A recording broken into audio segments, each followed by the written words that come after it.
Good morning, ladies and gentlemen. My name is Caroline Wilson, and I work with the Healthcare for All group here in the state of Michigan. I'm coming to you today to talk about the upcoming bill you will all be voting on this coming Tuesday regarding the implementation of a universal healthcare policy within the state. It is my goal to provide you all with enough information that you feel comfortable making an informed decision and to allow you to see why implementing such a policy is what's truly best for our state. To begin with, I will be briefly going over the current provisions of the Affordable Care Act and identifying some of the potential downfalls. As we know, the Affordable Care Act, passed in 2010, aims to decrease the number of uninsured Americans by increasing affordable healthcare options. It also aims to decrease healthcare costs to both individuals and the government. Another important mandate for the Affordable Care Act is that it prohibits insurance companies from denying coverage to those with pre-existing conditions. These are only a few, but they are the basic aims of the current Affordable Care Act. While the overall aim of the ACA has the potential to be very beneficial to all Americans, unsurprisingly, there are some downfalls as well. It is important that we identify these downfalls so that we can plan to overcome them here in our state. First, providing coverage for all Americans is a costly venture. As such, we all face the potential for increased taxes, whether through individual mandate or, for business owners, through the employer mandate. This could have a harmful effect on small and local businesses in our state who may or may not have the means to provide health insurance for all of their employees. Second, even though the overall aim of the ACA is to lower the healthcare costs, because private insurance companies are now forced to cover those individuals with serious chronic conditions, healthcare costs may actually increase for everyone being insured by them.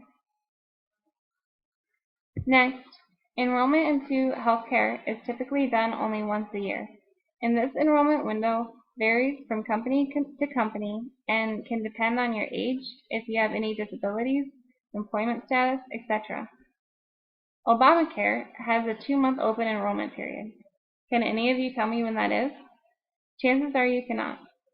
This is because the enrollment periods are confusing and not well advertised.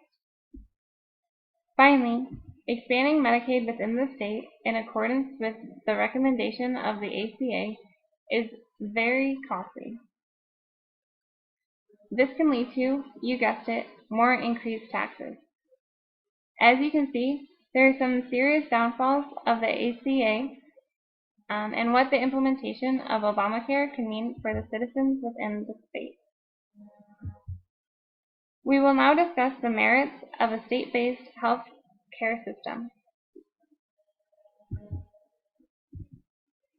As we know, under Section 1332 of the Affordable Care Act, a state may apply for a state innovation waiver. This waiver allows individual states to allocate federal dollars to fund state-based universal health care policies, so long as they are still in accordance with the Affordable Care Act. Having this control allows us to design a healthcare system within our state that is specific to our needs and more congruently addresses some of the biggest downfalls of the Affordable Care Act. You may be asking, why go through the trouble of designing our own healthcare policy when Obamacare has been in effect for 6 years? Well, first and foremost, this is a health issue that affects all residents of Michigan. We owe it to our citizens to provide them with the best healthcare policy possible. Additionally, any increase in taxes will affect all of our residents, so it is important that we design the best policy possible so as to minimize costs to the individuals and minimize costs to the government. Finally, the Affordable Care Act as it is now, many employers have had to reduce employment because they cannot afford to provide their employees with health care. With a statewide unemployment rate of 5.4%, we simply cannot afford to have our citizens lose any more jobs. In short, by designing our own state-based universal health care policy, we can directly address the biggest downfalls of the Affordable Care Act and ensure the best, most cost-effective healthcare is available to our citizens. So now that we can clearly see the benefits of creating our own state-based universal healthcare policy, let's take a look at how funding a state-based policy compares to the Affordable Care Act. First, the Affordable Care Act will be funded in no small part by individual and employer taxes, as we have previously stated. In comparison, the state-based policy will receive federal funding that would have otherwise been used on premium tax credits. Next, under the Affordable Care Act, the states forfeit their right to decide how money is spent on programs like Medicaid and TRICARE. However, with a state-based policy, how that money is allocated is determined by our own state legislature. This gives us the power to fund programs that need it here in the state. Finally, states do not currently have the authority to regulate employer-sponsored health plans. As we know, this is potentially very detrimental to local businesses that do not currently have the means to provide all employees health care as directed in the Affordable Care Act. A state-based policy would give that authority back to the states. As you can see, it is far more cost-effective for us to move forward with a state-based universal health care policy.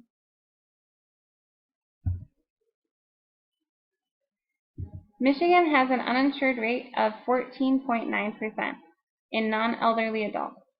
This means that approximately 1.5 million people do not have health insurance.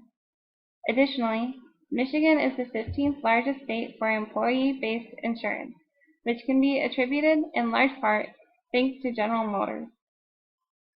This means that the Affordable Care Act will have a profound impact on the residents of Michigan, debatably more so than other states, because of our high uninsured rate coupled with the high rate of people receiving insurance through their employer.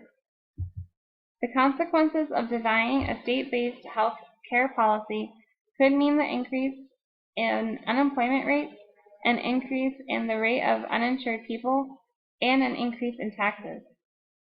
No matter what side of the aisle you sit, whether it be Republican or Democrat, we all know that increasing taxes and unemployment rates will not be favorably viewed by the people of Michigan. We simply cannot ignore the opportunity to create our own state-based healthcare policy. The consequences of doing so will be dire.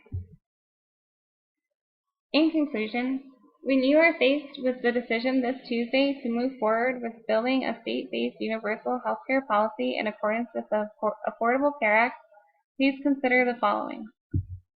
First, the people of Michigan are depending on you to act in their best interest. Second, we have a rare and unique opportunity to explicitly address the health concerns that are specific to our state. Finally, the consequences of denying this policy will result in an increase in unemployment rates and will almost certainly increase individual taxes. Voting yes on creating this policy is a morally sound and politically smart thing to do. The people of Michigan are counting on you. Please feel free to contact my office for further information. Thank you for your time.